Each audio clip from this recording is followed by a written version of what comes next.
तो नमस्कार, स्वागत है आप सभी का अपने चैनल अपडेट विथ रघु में। साथियों, लेखपाल को लेकर हम जो एक नई सीरीज की शुरुआत कर रहे हैं, उसमें हम लगातार प्रैक्टिस क्वेश्चंस को देखेंगे और जो अतिरिक्त समय मिला है लेखपाल के अभ्यर्थियों को, उसमें अपनी तैयारी को और मजबूत करेंगे। और ये सबसे उत्तम समय है प्रैक्टिस सेट को सॉल्व करने का। तो आइए इसी के क्रम में हम लगातार जो भी लेखपाल से संबंधित प्रैक्टिस सेट है उन पे पूरा फोकस करेंगे और पूरी तरह से अभ्यास जो है निरंतर, जब तक लेखपाल का एग्ज़ाम हो नहीं जाता तब तक जो अभ्यास है उसको निरंतर बनाए रखेंगे। तो आइए इस क्रम में जो पहला प्रैक्टिस सेट है उसको हम लोग देखते हैं। यहाँ पर हम लोग रिवीजन के पर्पज़ से प्रश्नों की बहुत ज़्यादा व्याख्या नहीं देखेंगे, प्रश्न और उत्तर के फॉर्म में देखेंगे और जहाँ पर आवश्यकता महसूस होगी वहाँ पर इन प्रश्नों का एक्सप्लेनेशन भी किया जाएगा। तो पहला प्रश्न हम देखते हैं, 1 से 2 के अनेकार्थी शब्द बताना है और दूसरा अर्थ आपको बताना है। तो पहला जो दिया हुआ प्रमत्त स्वेच्छाचारी, तो इसका आप जब तक मैं आपको आंसर बताता हूँ तब तक आप जो है अपने मन में आंसर को सोच लीजिए और उसके बाद जो मैं अपना आंसर बताता हूँ उससे मिलान करते चलना है। तो इसका दूसरा अर्थ होगा उन्मत्त। अगला प्रश्न है, कनक का एक अर्थ होता है धतूरा, तो हमें दूसरा अर्थ बताना है। तो कनक का दूसरा अर्थ जो होता है वो सोना होता है। प्रश्न नंबर 3 हम देखते हैं, निम्नलिखित शब्दों में से तद्भव शब्द का चयन करना है। तो तद्भव शब्द ऐसे शब्द होते हैं जो सामान्य बोलचाल भाषा में यूज किए जाते हैं। तो जो प्यास है ये तद्भव शब्द है और तत्सम इसका पिपासु होता है। प्रश्न नंबर 4 देखते हैं, काली घटा का घमंड घटा उपयुक्त पंक्ति में कौन सा अलंकार है। ये तो सर्वविदित है कि जो लेखपाल की परीक्षा है उसमें अलंकार और रस, छंद, वर्णमाला सिलेबस में मेंशन नहीं किया गया है, लेकिन फिर भी प्रैक्टिस सेटों में दे दिया गया है। तो इन पर भी आपको थोड़ा सा जानकारी रखना आवश्यक है, क्योंकि लेखपाल के बाद और भी कई एग्जाम होने वाले हैं, जैसे वीडियो का एग्ज़ाम या अन्य कोई एग्ज़ाम। तो वहाँ पर हिंदी से ये भी सिलेबस में पूछा जाता है, तो थोड़ा बहुत इस पर भी आपको फोकस रखना चाहिए। तो काली घटा का घमंड घटा, इसमें प्रश्न नंबर 4 का जो आंसर होगा वो ए होगा, यानी कि यमक अलंकार। प्रश्न नंबर 5 देखते हैं कि चाकू शब्द का बहुवचन क्या होगा। तो जो ये प्रैक्टिस सेट है उसमें कुछ प्रश्न ऐसे हैं जो आपत्तिजनक हैं, जिनके विकल्प यहाँ पर सही नहीं दिए गए हैं, तो उसको आप अपने सिरे से देख लीजिएगा और जो भी स्टैंडर्ड बुक होगी उससे अपना इसको मिलान कीजिएगा। यहाँ तक कि चाकू का बहुवचन चाकू ही होता है और इसका ऑप्शन डी सही होगा। प्रश्न नंबर 6 से 7 में क्या करना है कि मुझे कल 2 किलो लीची खरीदनी है। इसमें हमें बताना है कि इस सेंटेंस में किस भाग में इसमें त्रुटि है। तो लीची खरीदनी है, इसमें जो प्रश्न नंबर 6 है इसमें का जो सी ऑप्शन होगा। प्रश्न नंबर 7 हम देखते हैं कि अपने अपने किताबें बस्ते में डाल लो। तो इसमें जो त्रुटि है वो जो ए विकल्प है उसमें अपने अपने की जगह अपनी अपनी किताबें होगा। अगला प्रश्न देखते हैं, प्रश्न नंबर 8, रीति अनुसार शब्द का संधि विच्छेद क्या होगा। तो रीति प्लस अनुसार विकल्प ए इसका सही आंसर होगा। प्रश्न नंबर 9 देखते हैं, त्रिवेणी शब्द में कौन सा समास है। तो त्रिवेणी में द्विगु समास है, यानी कि विकल्प सी। प्रश्न नंबर 10 देखते हैं कि निम्नलिखित विकल्पों में से तत्सम शब्द का चयन कीजिए। तो इसमें तीखा, अटारी, निकृष्ट और गहरा, तो इसमें जो तत्सम शब्द है वो निकृष्ट होगा। और 11 से 12 जो प्रश्न है ये लोकोक्ति मुहावरों का सही अर्थ हमें चुनकर यहाँ पर लिखना है। तो ऊँट के मुंह में जीरा, इसका जो विकल्प ए होगा, बहुत अधिक खाने वाले को बहुत कम देना, इस मुहावरे लोकोक्ति का सही उत्तर होगा। अगला प्रश्न हम देखते हैं यहाँ पर, प्रश्न नंबर 12, जूते चाटना। तो जूते चाटना का क्या आंसर होगा, विकल्प डी खुशामद करना। वह अगले साल आएगा, इस वाक्य में कौन सा कारक है। तो प्रश्न नंबर 13 का यहाँ पर जो है अपादान कारक दिया हुआ है। उदय शब्द का विलोम शब्द छाठी, तो 14th का जो आंसर है वो उदय का विलोम अस्त होगा। और प्रश्न नंबर 15, निम्नलिखित में से किस वाक्य में भविष्य काल है? तो मैं आपकी प्रतीक्षा करूंगा, यानी कि विकल्प ए में भविष्य काल है। अगला प्रश्न देखते हैं, प्रश्न नंबर 16। यहाँ पर जो गैप है उसको फिल करना है। तो प्रश्न नंबर 16 हम देखते हैं, माता को यहाँ पर विकल्प सी यानी कि प्रणाम। ऐसे व्यक्ति जिसके आने का दिन और समय पहले से निश्चित नहीं होता है उसको क्या कहते हैं? तो प्रश्न नंबर 17 का आंसर होगा अतिथि, यानी कि जिसके आने की तिथि हमें मालूम नहीं होती है। स्वच्छ शब्द का पर्यायवाची शब्द बताइए। तो प्रश्न नंबर 18 का स्वच्छ शब्द का पर्यायवाची विकल्प डी यानी कि निर्मल होगा। प्रश्न नंबर 19 और 20, निम्नलिखित वाक्यों में से शुद्ध वाक्य का चयन करना है। हमें ये बताना है कि वह कौन सा वाक्य शुद्ध है। तो प्रश्न नंबर 19 का जो विकल्प है वह एक विदुषी महिला थी, ये विकल्प शुद्ध लिखा गया है। और प्रश्न नंबर 20 में वह प्रमाण सहित अपनी बात बताएगा, ये विकल्प करेक्ट यानी कि शुद्ध है। और यहाँ पर निम्नलिखित वाक्यों के लिए एक शब्द चुनिए। तो 21 जो प्रश्न है, किसी की सहायता करने वाला, तो यहाँ पर इसका विकल्प होगा ए यानी कि सहायक। और 22 नंबर जो प्रश्न है, भला चाहने वाला, तो उसका जो होगा एक शब्द हितैषी यानी कि विकल्प सी। अब साथियों प्रश्न नंबर 23 देखते हैं कि निम्नलिखित वाक्यों में मोटे छपे शब्द की शुद्ध वर्तनी कौन सी है? तो अत्यधिक की हमें शुद्ध वर्तनी यहाँ पर लिखना है। तो अत्यधिक वर्तनी अशुद्ध है और इसका जो सही वर्तनी होती है वो अत्यधिक होती है, यानी कि विकल्प नंबर ए। और प्रश्न नंबर 24 देखते हैं कि अखिया हरि दर्शन की भूखी कैसे रहें रूप रस राचि ए बतिया शून्य रूखी, उपयुक्त पंक्ति में कौन सा रस है? तो प्रश्न नंबर 24 का जो ऑप्शन है बी यानी कि वियोग श्रृंगार रस। और 25 विद्वान शब्द का स्त्रीलिंग क्या होगा?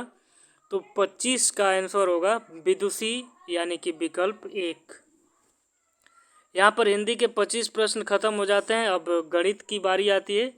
तो गणित के जो आपको पीडीएफ है वो आपको मैं अपने टेलीग्राम चैनल पर प्रोवाइड करवा दूंगा सॉल्यूशन के साथ। और या तो मैं, अगर आप लोगों की डिमांड होगी तो मैं गणित के लिए एक अलग से मास्टर वीडियो बनाऊंगा। कई प्रैक्टिस सेटों का समूह होगा और जिसको हम लोग आसानी से वहाँ पर सॉल्व करेंगे, क्योंकि यहाँ पर वीडियो लंबी हो जाएगी। तो आइए अब हम हिंदी के 25 प्रश्न को सॉल्व करने के बाद सीधे हम चलते हैं प्रश्न संख्या 51 यानी कि सामान्य ज्ञान पर। यहाँ से हम सामान्य ज्ञान और जो है ग्रामीण विकास, इन प्रश्नों को देखेंगे जो सेट नंबर 1 में इंक्लूड है।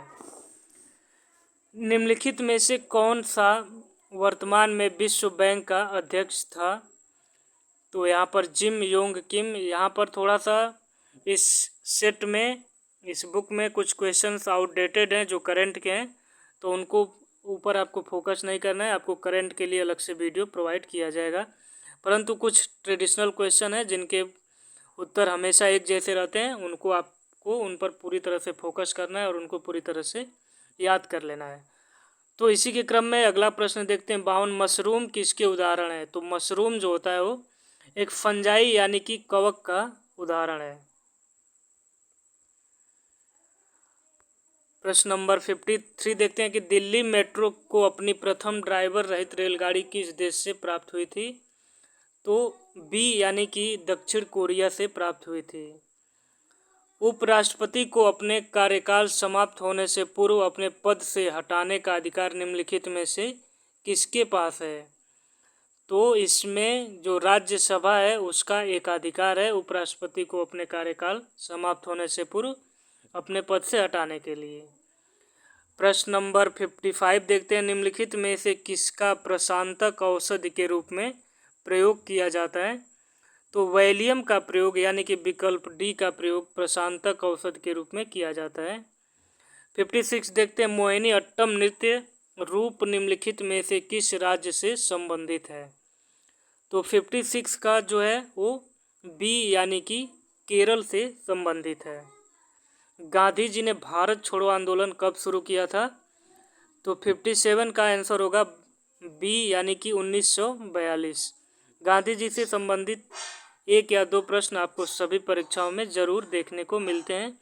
तो गांधी एरा को आपको विशेष फोकस करना चाहिए और बुक से गांधी एरा को रिवाइज करते रहना चाहिए। गदर क्रांति आरंभ होने का सबसे प्रमुख कारण क्या था।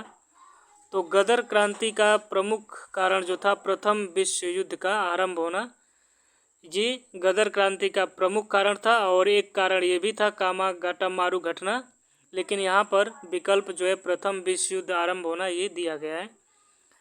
प्रश्न नंबर 59 देखते हैं कि निम्नलिखित में से कौन सा मेरु रज्जु का एक महत्वपूर्ण कार्य है। तो मेरु रज्जु का जो महत्वपूर्ण कार्य है वो प्रतिवर्ती क्रियाओं का नियंत्रण यानी कि विकल्प सी। और भारत में पंचायती राज स्थापित करने वाले प्रथम दो राज्य कौन से थे। तो राजस्थान और आंध्र प्रदेश ये पहले राज्य थे जहाँ पर जो है पंचायती राज व्यवस्था का शुभारंभ किया गया था। ये प्रश्न भूगोल से है। भारत ने पृथ्वी के धरातल का कितना प्रतिशत घेरा हुआ है। तो 2.4% जो पूरा अर्थ की होल एरिया है उसका जो इंडिया है वो 2.4% ऑक्युपाई करता है। और अशोक के आक्रमण के दौरान कलिंग यानी कि पूर्वी प्रांत की राजधानी कौन सी थी। तो तोसली यानी कि विकल्प सी। और प्रश्न नंबर अगला देखते हैं कि निम्नलिखित में से कौन अवध के कृषक आंदोलन का नेता था। तो विकल्प ए यानी कि बाबा रामचंद्र अवध कृषक आंदोलन के नेता थे। और अगला प्रश्न देखते हैं, राष्ट्रीय आय को कहा जाता है। तो राष्ट्रीय आय को एनएनपी और पीसी की जगह यहाँ पर एफसी हो जाएगा। एनएनपी एट फैक्टर कास्ट राष्ट्रीय आय को कहा जाता है। अगला प्रश्न हम देखते हैं 65 नंबर 15 मार्च 2015। तो इस प्रश्न को हम छोड़ देते हैं। समान प्रावस्था में कंपायमान मध्यमान के किन्हीं दो सबसे निकटतम कणों के बीच की दूरी को हम क्या कहते हैं। तो उसको हम वेवलेंथ यानी कि तरंग दैर्घ्य कहते हैं। अगला प्रश्न, शहरों के बाहर आर्थिक सुअवसर बनाने के लिए मॉडल शहरी आधारभूत संरचना और सेवाएं ग्रामीण केंद्र में स्थापित करने का प्रस्ताव रखता है। तो पूरा कार्यक्रम जो है ये शहरों के बाहर आर्थिक सुअवसर बनाने के लिए ये कार्यक्रम लॉन्च किया गया था, जो राष्ट्रपति एपीजे अब्दुल कलाम के जो उनका एरा था कार्य का उसी के टाइम उन्हीं के द्वारा ये कार्यक्रम लॉन्च किया गया था। और अगला प्रश्न देखते हैं, हाल ही में किस देश ने WU-14 अतिध्वनिक स्ट्राइक यान का चौथा सफल परीक्षण किया जो परमाणु अस्त्र प्रदान करने में सक्षम है। तो यहाँ पर इसका जो आंसर होगा वो बी यानी कि चीन। अगला प्रश्न देखते हैं 69, काबिनी हेमावती और अमरावती कौन सी नदी की सहायक नदियाँ हैं। तो ये जो हैं कोरी, यहाँ पर थोड़ा सा मिसप्रिंट है, कावेरी की सहायक नदियाँ हैं। प्रश्न नंबर 70 देखते हैं 1857 की प्रथम स्वतंत्रता विद्रोह में भाग लेने वाली प्रसिद्ध महिला स्वतंत्रता सेनानी कौन थी। तो ये जो है बेगम हजरत महल यानी कि विकल्प डी। और निम्नलिखित में से किसको लोक नायक के रूप में जाना जाता है। तो यहाँ पर जो उपयुक्त विकल्प होगा वो बी यानी कि जयप्रकाश नारायण। भारत की लगभग आधी जनसंख्या मात्र 5 राज्यों में रहती है। निम्नलिखित में से कौन इन 5 घनी जनसंख्या वाले राज्यों में से नहीं है। तो यहाँ पर सी यानी कि केरल। और यांत्रिक ऊर्जा को वैद्युत ऊर्जा में रूपांतरित करने के लिए किस यंत्र का प्रयोग किया जाता है। तो यहाँ पर डायनेमो का प्रयोग किया जाता है। और निम्नलिखित में से कौन से देश का संसार में धान उत्पादन में दूसरा स्थान है। तो भारत का धान उत्पादन में दूसरा स्थान है। और वर्ष 2015 के सर्वोत्तम कल्याण संगठन, तो इस प्रश्न को भी हम छोड़ देते हैं क्योंकि ये करंट का प्रश्न नहीं है। यहाँ पर हम उन्हीं प्रश्नों को देखेंगे जो ट्रेडिशनल हैं, जो समय के साथ जिनका उत्तर अभी बदलता नहीं है, करंट से रिलेटेड नहीं है। प्रश्न संख्या 76। अब हम लोग जो ग्राम समाज और विकास के टॉपिक में आ गए हैं। तो प्रश्न नंबर 76 में जिला अस्पतालों के लिए भारतीय लोक स्वास्थ्य मानकों के अनुसार 10 लाख जनसंख्या वाले प्रत्येक जिले में कम से कम कितने बिस्तर होने चाहिए? तो यहाँ पर विकल्प बी यानी कि 300 बिस्तर, और घरेलू व्यक्तिगत सौर जल हीटर के लिए आर्थिक सहायता योजना के अंतर्गत उत्तर प्रदेश राज्य में क्या प्रोत्साहन दिया जाता है? तो यहाँ पर विकल्प बी यानी कि भट्टा। और उत्तर प्रदेश की प्रमुख व्यावसायिक फसल क्या है? तो 78 का जो ऑप्शन है वो बी विकल्प यानी कि गन्ना। और अगला प्रश्न देखते हैं 79। सुल्तानपुर ने सामाजिक वानिकी योजना की कुशल कार्यप्रणाली के लिए केंद्रीकृत डाटाबेस की समस्या का समाधान करने की पहल की है। तो यहाँ पर जो ऑप्शन होगा विकल्प डी यानी कि राष्ट्रीय सूचना केंद्र, नेशनल इन्फॉर्मेटिक्स सेंटर। प्रश्न नंबर 80। उत्तर मध्य रेलवे का मुख्यालय कहाँ पर है? तो यहाँ पर बी यानी कि इलाहाबाद / प्रयागराज। भारत में स्थित किस शहर को विश्व का सबसे पुराना शहर माना जाता है? तो विकल्प बी यानी कि वाराणसी। और एक व्यक्ति के लिए पंचायत का सदस्य बनने की न्यूनतम आयु सीमा कितनी होती है? तो न्यूनतम आयु सीमा 21 वर्ष है। यहाँ पर ये ध्यान देने वाली बात है कि वोटिंग का राइट 18 वर्ष पर होता है, लेकिन अगर आपको पंचायत का सदस्य यानी कि आप पंचायत से संबंधित कोई चुनाव यानी कि बीडीसी मेंबर, प्रधान, तो आपको 21 वर्ष की उम्र होनी चाहिए। प्रश्न नंबर 83 देखते हैं कि मध्याह्न भोजन कार्यक्रम के अंतर्गत विद्यालय स्तर पर बच्चों के न्यून भार का प्रतिशत का आकलन किस आवृत्ति पर किया जाता है? तो अर्धवार्षिक यानी कि विकल्प ए। और MGNREG Mahatma Gandhi national rural employment guarantee जो स्कीम है, उसके अंतर्गत सामग्री संगठक के मामले में केंद्र और राज्य सरकारों द्वारा किए गए निधिकरण का अनुपात किस अनुपात में होता है? तो 75:25 यानी कि विकल्प डी 75 और 25 का अनुपात होता है। अगला प्रश्न, तहसील स्तर पर सरकारी निकाय को क्या कहा जाता है? तो तहसील स्तर पर सरकारी निकाय को यहाँ पर जो है, यहाँ पर विकल्प में स्टार बना हुआ है, तो इस प्रश्न को हम छोड़ देते हैं।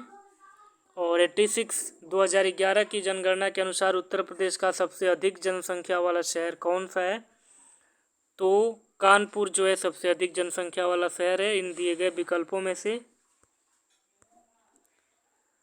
और प्रश्न नंबर 87 देखते हैं कि हाल ही में केंद्र सरकार को प्रस्तुत की गई सी रंगराजन की रिपोर्ट के अनुसार कोई व्यक्ति जो ग्रामीण क्षेत्र से संबंधित है, अगर वो 32 रुपये अर्जन खर्च करता है तो उसे गरीब नहीं समझा जाएगा, यानी कि विकल्प ए।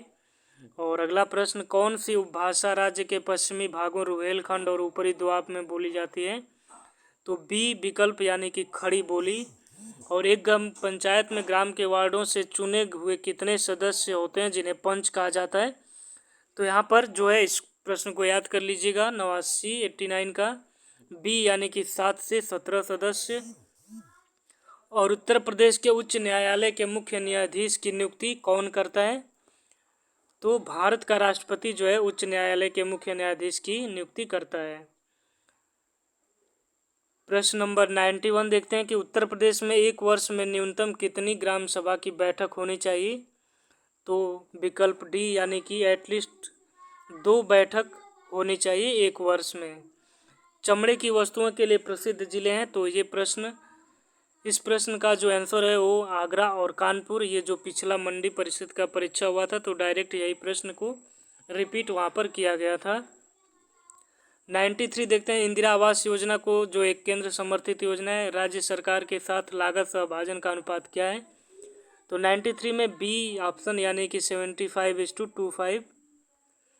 और अगला प्रश्न देखते हैं, भू कृषि का रिकॉर्ड कौन सा है? तो भू कृषि का रिकॉर्ड जो है वो खतौनी है, यहाँ पर विकल्प डी।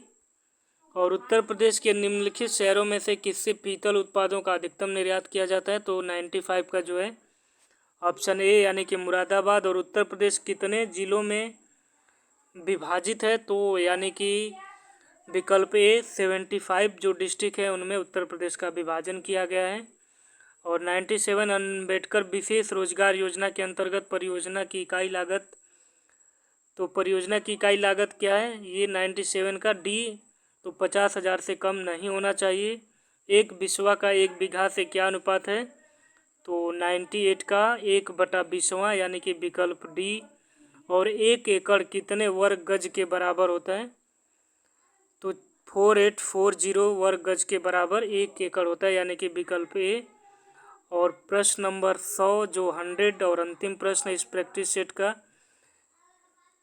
NREGP का पूर्ण रूप क्या है, तो इसका विकल्प होगा सी यानी कि राष्ट्रीय ग्रामीण रोजगार गारंटी कार्यक्रम। तो यहाँ पर आप देख सकते हैं, उत्तरमाला को भी आप चेक कर सकते हैं। तो ये जो प्रैक्टिस सेट 1 था ये आज ख़त्म होता है और इसी तरह हम लोग लगातार प्रैक्टिस करते रहेंगे।